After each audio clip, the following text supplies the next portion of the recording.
அரசு போக்குவரத்து கழகங்களில் 3274 ஓட்டுநர் நடத்துனர் பணியிடங்களை நிரப்புவதற்கான அறிவிப்பு வெளியீடு. ஏப்ரல் 21ஆம் தேதி வரை விண்ணப்பிக்கலாம் என அறிவிப்பு.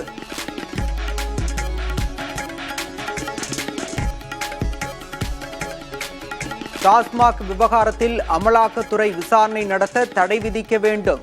சென்னை உயர்நீதிமன்றத்தில் டாஸ்மாக் நிறுவனம் மனு தாக்கல்.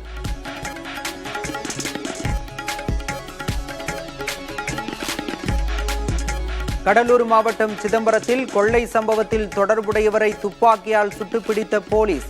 விசாரணைக்கு அழைத்துச் சென்றபோது காவல்துறையினரிடமிருந்து தப்பி ஓட முயற்சித்ததால் நடவடிக்கை.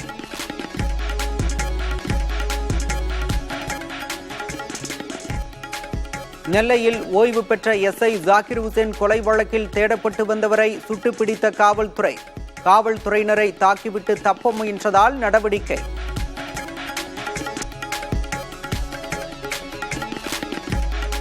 நெல்லையில் ஓய்வு பெற்ற காவல் அதிகாரி கொலையில் பாரபட்சமின்றி நடவடிக்கை.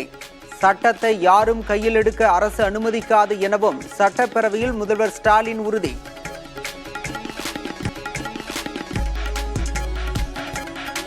தமிழ்நாட்டில் சட்டம் ஒழுங்கு சீரழிந்துள்ளதால் மத்திய அரசு நடவடிக்கை எடுக்க வேண்டும். முன்னாள் முதல்வர் ஓ பன்னீர்செல்வம் வலியுறுத்தல்.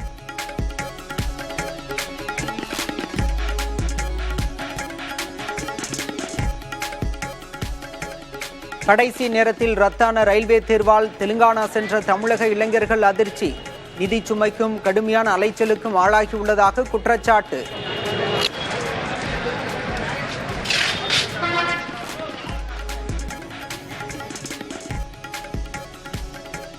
நெடுஞ்சாலை சுங்க கட்டணம் தொடர்பான கொள்கை விரைவில் வெளியாகும் என மத்திய அமைச்சர் நிதின் கட்கரி அறிவிப்பு.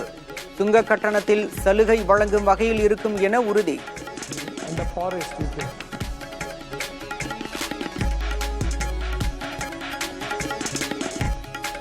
பஞ்சாப் ஹரியானா எல்லையில் மத்திய அரசுக்கு எதிராக போராடிய விவசாயிகளின் கூடாரங்கள் அகற்றம். விவசாய தலைவர்களையும் கைது செய்து காவல்துறை நடவடிக்கை.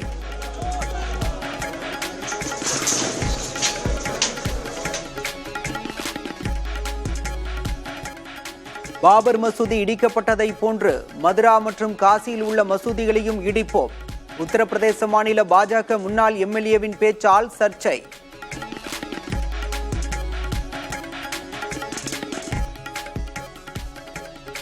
கடந்த 10 ஆண்டுகளில் எம்பிக்கள் எம்எல்ஏக்கள் மீதான 193 வழக்குகளில் 2 வழக்குகளில் மட்டுமே தண்டனை விதிப்பு. அமலாக்கத்துறை மேற்கொண்ட நடவடிக்கை தொடர்பாக மத்திய அரசு விளக்கம்.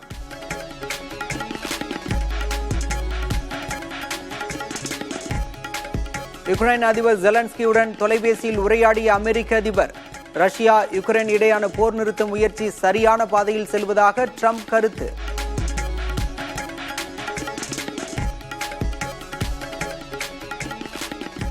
தென் அமெரிக்க நாடான பெருவில் தொடர் மழையால் குடியிருப்புகளை சூழ்ந்த வெள்ளம். வெள்ளக்காடாக காட்சியளிக்கும் கிராமங்களில் முடங்கி கிடக்கும் மக்கள்.